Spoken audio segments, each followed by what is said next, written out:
নমস্কার বন্ধুরা, happy with Gopa kitchen কুকিংয়ে জানাই তোমাদের সকলকে স্বাগতম। আজকে আমি তোমাদের সাথে শেয়ার করব গ্রাম বাংলার অত্যন্ত জনপ্রিয় এই ওল ডাটা। এই ওল ডাটার রেসিপিটা আজকে আমি তোমাদের সাথে শেয়ার করব। রেসিপিটা প্রথম থেকে শেষ পর্যন্ত দেখার অনুরোধ রইল। এই ওল ডাটা পোস্ত বানানোর জন্য এখানে আমি একটা ওল ডাটা নিয়েছি। ওল ডাটাটা অনেকটাই বড়, সেই জন্য এটাকে আমি 3 টুকরো করে নিয়েছি। আর নিয়েছি কিছুটা কাঁঠালের বীজ, দিয়েছি 2টো পেঁয়াজ।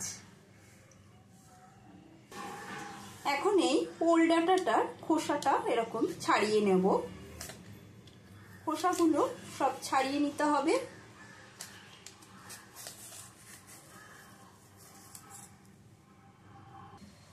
ওলের ডাটার খোসাটা ছাড়িয়ে একটু লম্বা করে এরকম মোটা মোটা করে কেটে নিয়েছি।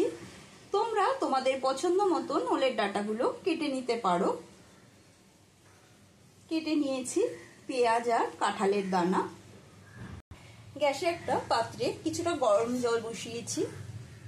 জলটা গরম হয়ে এলে এর মধ্যে দিয়ে দেব লবণ আর দিয়ে দেব কেটে ধুয়ে নেওয়া ওল ডাটাগুলো। ওল ডাটাটা একটু গরম জলে ফুটিয়ে নেব। ঢাকা দিয়ে সেদ্ধ করে নিচ্ছি। সেদ্ধটা এমনভাবে করতে হবে যাতে ওল ডাটাটা গলে না যায়। ওলের ডাটাটা সেদ্ধ চাপিয়ে এখানে আমি একটা মশলা বানিয়ে নিয়েছি এখানে 2 চা চামচ পোস্ত। পোস্তটা প্রথমে একটু শুকনো ঘুরিয়ে নেব। মিক্সার জারে পোস্তটা প্রথমে একটু শুকনো ঘুরিয়ে নিয়েছি, কারণ পোস্ত সবসময় মিক্সার জারে দিলে পেস্ট ভালো হয় না। সেই জন্য যদি আগে এরকম একটু শুকনো ঘুরিয়ে নাও তাহলে ভালো পেস্ট হয়ে যায়। নিয়েছি এখানে 7টা কাঁচা লঙ্কা। যেহেতু কচু ওল ডাটা কচু, সেই জন্য একটু ঝালের পরিমাণটা বেশি দিতে হয়। আর দিয়ে দিলাম জল দিয়ে কাঁচা লঙ্কা দিয়ে পোস্তটা পেস্ট করে নেব। কাঁচা লঙ্কা আর পোস্তর পেস্ট হয়ে গেছে। দেখো কি সুন্দর মিহি পেস্ট হয়েছে। এবারে ঢাকাটা সরিয়ে নিচ্ছি।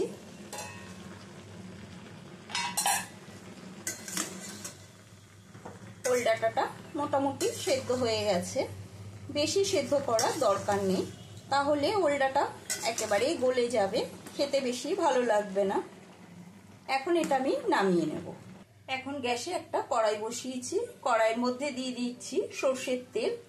রান্নাটা আমি সম্পূর্ণ সর্ষের তেলেই করব। তাছাড়া যে কোনো কচু জাতীয় জিনিস সবসময় সর্ষের তেলে রান্না করলে খেতে বেশি ভালো লাগে। সর্ষের তেলটা গরম হয়ে গেছে।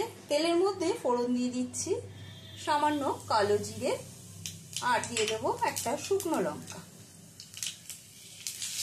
শুকনো লঙ্কা কালো জিরের ফোড়নের থেকে সুন্দর গন্ধ বেরোলে এর মধ্যে দিয়ে দেব কেটে নেওয়া পেঁয়াজটা।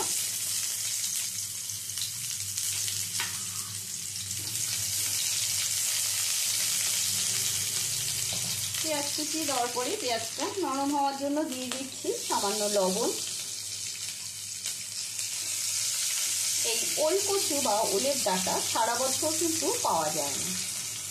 এই জুন মাস থেকে সেপ্টেম্বর কি অক্টোবরের মধ্যে এই ডাটাটা পাওয়া যায়। তারপরে এই ডাটাগুলো বুড়ো হয়ে যায়, তখন আর খেতে বেশি ভালো লাগে না। এখন বাজারে প্রচুর ওল ডাটা উঠেছে।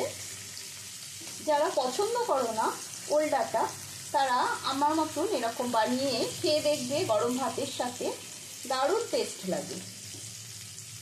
এই ওল ডাটা দিয়ে পুরো ভাত মনে হবে খেয়ে নিই, এত টেস্ট হয় এই ওল ডাটার পোস্ত। পেঁয়াজটা যখন হালকা ভাজা হয়ে আসবে তখনই এর মধ্যে দিয়ে দেব আমি কেটে নেওয়া কাঁঠালের দানাটা। কাঁঠালের দানাগুলো আমি 4 ফালা করে কেটে নিয়েছি। তোমরা তোমাদের পছন্দ মতন কেটে নেবে। এবার কাঁঠালের দানা দিয়ে পেঁয়াজটা আর একটু ভেজে নেব। কাঁঠালের দানা আর পেঁয়াজটা যখন ভাজা ভাজা হয়ে আসবে তখনই এর মধ্যে আমি দিয়ে দেব সেদ্ধ করে নেওয়া ওল ডাটাটা।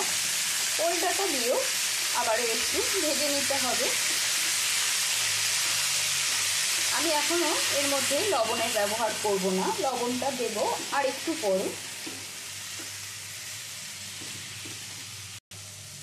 যখন দেখবে ওল ডাঁটাটা এরকম ভাজা হয়ে গেছে, ওল ডাঁটা থেকে জলটা পুরো শুকিয়ে গেছে, তখনই এর মধ্যে দিয়ে দেবো বেটে রাখা পোস্ত আর কাঁচা লঙ্কা। পোস্ত কাঁচা লঙ্কা দিয়ে ভালো করে মিশিয়ে নেব। এরপরে দিয়ে দেবো আমি এর মধ্যে হলুদ গুঁড়ো,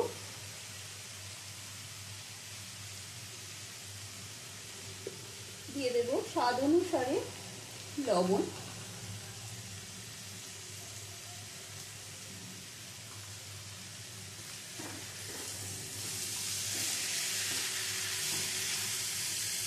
সব ভালো করে মিশিয়ে একটু কষিয়ে নিতে হবে। ভালো করে পোস্তর সাথে কষিয়ে নেওয়ার পরে এরপরে দিয়ে দিচ্ছি কিছুটা বাটি ধোয়া জল। বেশি জল দেওয়ার দরকার নেই, সামান্য জল দিলাম। আর দিয়ে দেবো এর মধ্যে সামান্য চিনি।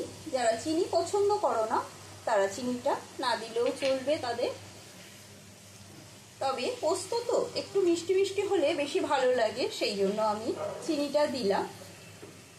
যারা নতুন বন্ধু চ্যানেলটা এখনো সাবস্ক্রাইব করে নাওনি তাদের কাছে আমার অনুরোধ রইল চ্যানেলটা সাবস্ক্রাইব করে নিয়ে আমার পাশে থাকার। এখন 5 মিনিটের জন্য ঢাকাটা বন্ধ করে দিলাম। গ্যাসের স্টিমটা লো টু মিডিয়ামে রেখেছি। 5 মিনিট বাদে ঢাকাটা একটু সরিয়ে দিচ্ছি। আবারও কিছুটা নেড়ে ছেড়ে নেব। এই ওল ডাঁটায় প্রচুর আয়রন আছে, যাদের শরীরে আয়রনের ঘাটতি তারা এই ওল ডাঁটা অতি অবশ্যই খেয়ে দেখতে পারো, আয়রনের ঘাটতি পূরণ হবে।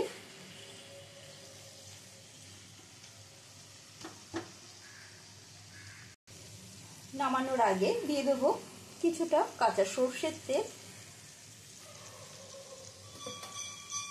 সর্ষের তেল দিয়ে মিশিয়ে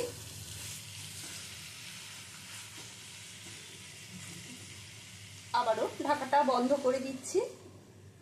স্ট্যান্ডিং টাইমে রাখবো 2 থেকে 3 মিনিট। গ্যাসটা বন্ধ করে দিল। আজকের মতো ওল ডাঁটা পোস্ত কমপ্লিট। রেসিপিটা আশা করি তোমাদের সকলের ভালো লেগেছে। ভালো লাগলে একটা লাইক দিয়ে দিও, কমেন্ট করে অতি অবশ্যই জানাবে। আজকের মতন এইটুকু। আবারও অন্য কোনো নতুন রেসিপি নিয়ে হাজির হব। সকলেই সুস্থ থাকবে, ভালো থাকবে। ধন্যবাদ।